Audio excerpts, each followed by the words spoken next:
വിശുദ്ധ യോഹന്നാൻ എഴുതിയ സുവിശേഷം അധ്യായം 16 വാക്യങ്ങൾ 1 മുതൽ 7 വരെ. ലോകം നിങ്ങളെ വെറുക്കും. നിങ്ങൾക്ക് ഇടർച്ച ഉണ്ടാകാതിരിക്കേണ്ടതിനാണ് ഞാൻ ഇതെല്ലാം നിങ്ങളോട് പറഞ്ഞത്. അവർ നിങ്ങളെ സിനഗോഗുകളിൽ നിന്ന് പുറത്താക്കും. നിങ്ങളെ കൊല്ലുന്ന ഏവനും താൻ ദൈവത്തിന് ബലിയർപ്പിക്കുന്നു എന്ന് കരുതുന്ന സമയം വരുന്നു. അവർ പിതാവിനെയോ എന്നെയോ അറിഞ്ഞിട്ടില്ലാത്തത് കൊണ്ട് ഇത് ചെയ്യും. അവരുടെ സമയം വരുമ്പോൾ ഇത് ഞാൻ പറഞ്ഞിരുന്നു എന്ന് നിങ്ങൾ ഓർമ്മിക്കാൻ വേണ്ടി ഞാൻ ഇത് നിങ്ങളോട് പറഞ്ഞിരിക്കുന്നു. ഇക്കാര്യങ്ങൾ ആരംഭത്തിലെ നിങ്ങളോട് പറയാതിരുന്നത് ഞാൻ നിങ്ങളോടുകൂടെ ഉണ്ടായിരുന്നത് കൊണ്ടാണ്. പരിശുദ്ധാത്മാവിന്റെ പ്രവർത്തനം. എന്നാൽ ഇപ്പോൾ ഞാൻ എന്നെ അയച്ചവന്റെ അടുക്കിലേക്ക് പോവുകയാണ്. എന്നിട്ടും നീ എവിടെ പോകുന്നുവെന്ന് നിങ്ങളിൽ ആരും എന്നോട് ചോദിക്കുന്നില്ല. ഞാൻ ഇതെല്ലാം നിങ്ങളോട് പറഞ്ഞതുകൊണ്ട് നിങ്ങളുടെ ഹൃദയം ദുഃഖപൂരിതമായിരിക്കുന്നു. എങ്കിലും സത്യം ഞാൻ നിങ്ങളോട് പറയുന്നു, നിങ്ങളുടെ നന്മയ്ക്ക് വേണ്ടിയാണ് ഞാൻ പോകുന്നത്. ഞാൻ പോകുന്നില്ലെങ്കിൽ സഹായകൻ നിങ്ങളുടെ അടുക്കിലേക്ക് വരികയില്ല. ഞാൻ പോയാൽ അവനെ നിങ്ങളുടെ അടുക്കിലേക്ക് ഞാൻ അയക്കും.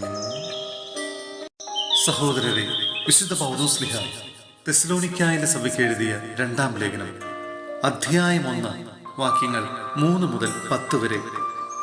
പ്രശംസ പ്രാർത്ഥന.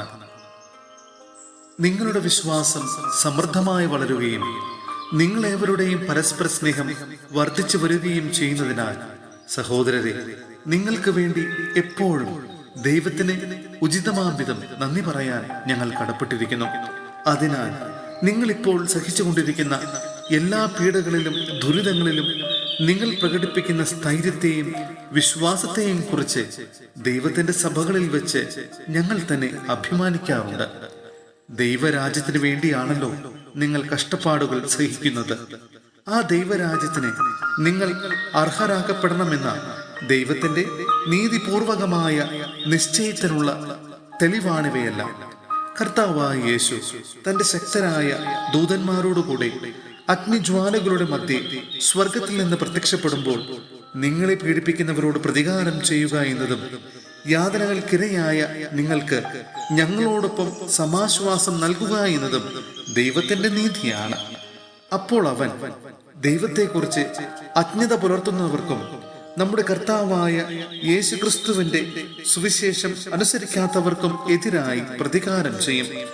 അവർ കർത്താവിന്റെ സന്നിധിയിൽ നിന്നും അവന്റെ ശക്തിയുടെ മഹത്വത്തിൽ നിന്നും തിരസ്കരിക്കപ്പെട്ട് നിത്യനാശം ശിക്ഷ അനുഭവിക്കും.